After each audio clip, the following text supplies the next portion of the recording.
Hey guys, hello! I've just heard the delivery guy leave, so I'm pretty sure he has just dropped off the storage container I ordered from Walmart to create a new bin cage for our senior hamster Eli. So let's go have a look. Okay, so I've got the bin right here.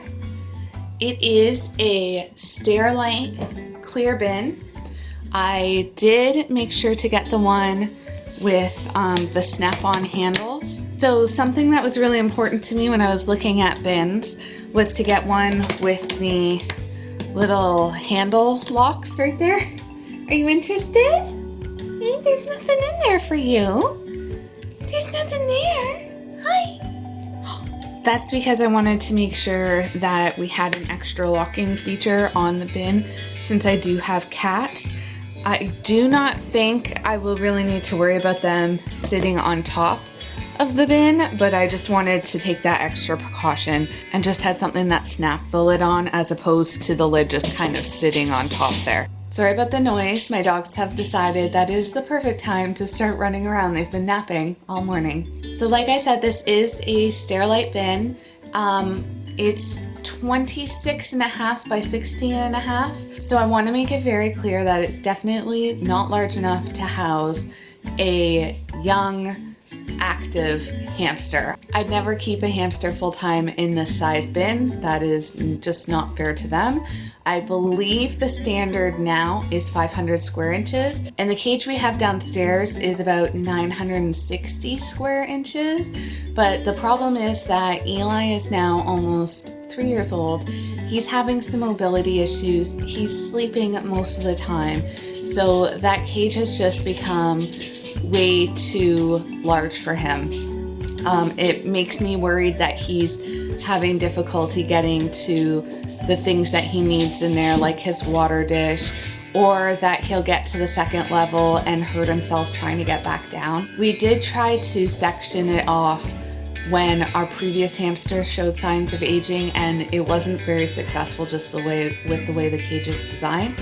So that's why this time I decided to go with a bin cage. And the other thing about the bin cage is that with the size it is, I can keep him up in my office so that I can actually keep a little better closer eye on him. So I'm just waiting for Mr. BB to get home with some hardware mesh, and then we're going to be building the bin cage. And I hope that everyone who knows me or has followed me for a while will know that I do not take downsizing anyone's habitat lightly.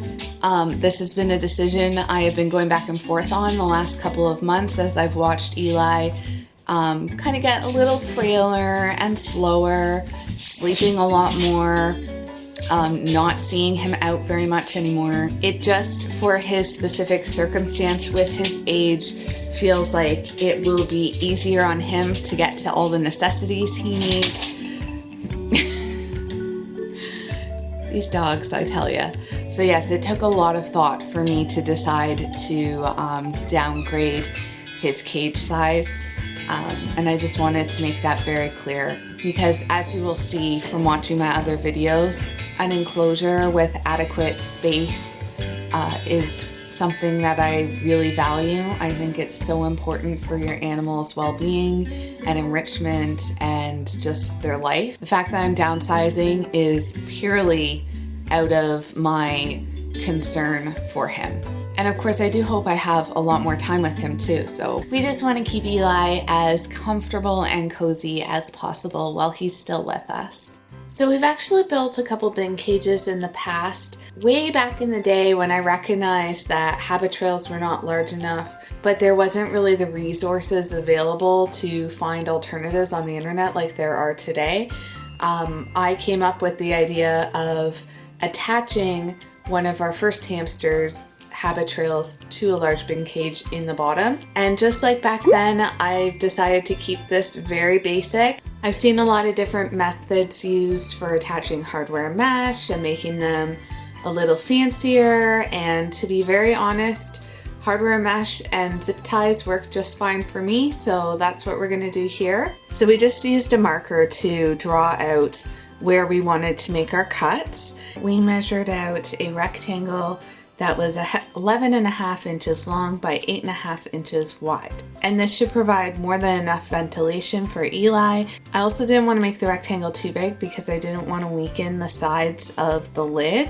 And with the hardware mesh, I just used regular wire cutters to cut it down. And then what I did once I got the mesh to the size I wanted was actually go around and just trim down any tiny sharp edges of mesh that were exposed. This is just really important because you don't want it to be sharp at all on the edges. This stuff really scratches easily, and so you want it to be as safe as possible for your small pet. So we were trying to decide what to use to cut the lid that would make it the quickest and easiest way to do it.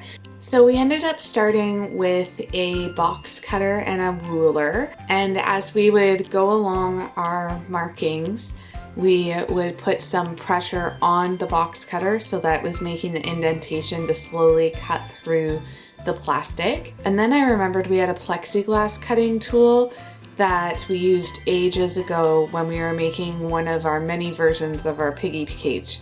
And that works so much better to get through the thick plastic. And then I just went over the rough edges of the rectangle we just made with some sandpaper just to smooth everything out. So next we needed to attach the hardware mesh to the container. We just drilled some holes that were approximately 1 inch from our rectangular hole and used zip ties to attach the hardware mesh, which allowed us to position it the exact way we wanted and then tighten it up.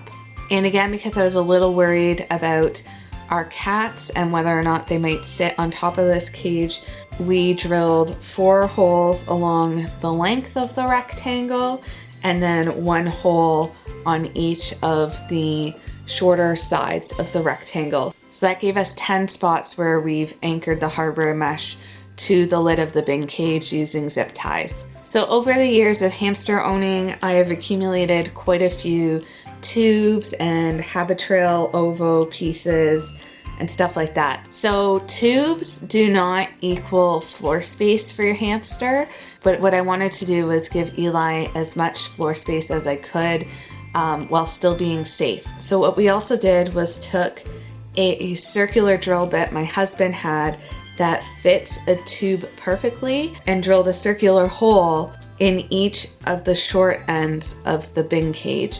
And this hole is the perfect size because a tube just fits through it. But once you use one of the connector pieces, it holds the tube in place so it cannot go through the hole. So this is a great way to connect tubes to the bin cage. And my hope with that is that he will pick the little loft that I've attached here as his sleeping space. And then that frees up the actual bin to use as an exercise area for him. Okay, so next we had to drill some holes to properly attach the wheel and the water bottle. And basically we just figured out where we wanted it positioned, and then we just drilled 2 holes to mount the base on and used a zip tie through those holes to secure it to the back of the cage. And this is also how we affixed the water bottle. So I figured out how high I wanted the water bottle to sit on the cage. We drilled a couple holes in the top to attach the spring top piece to the cage to hold the water bottle in place. And then it has this second wire attachment that also secures it to the back of your cage. So we just drilled 2 more holes to put that in place as well. And voila, we have the wheel and the water bottle now mounted. So basically that's the bin cage built.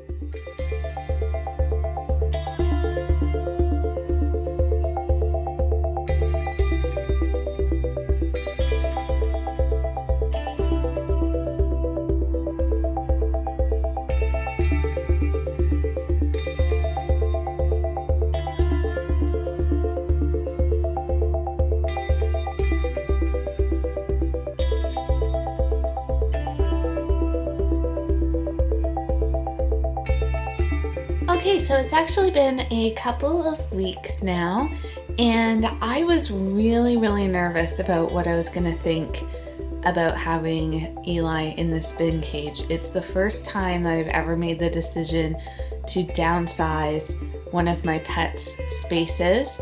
I've had to make modifications in the past, like Ollie needed some modifying to his enclosure as he got older and his arthritis got worse, but this is the first time I've actually made an animal space smaller. And now that I'm over the initial hesitation of it, I am so glad that I did.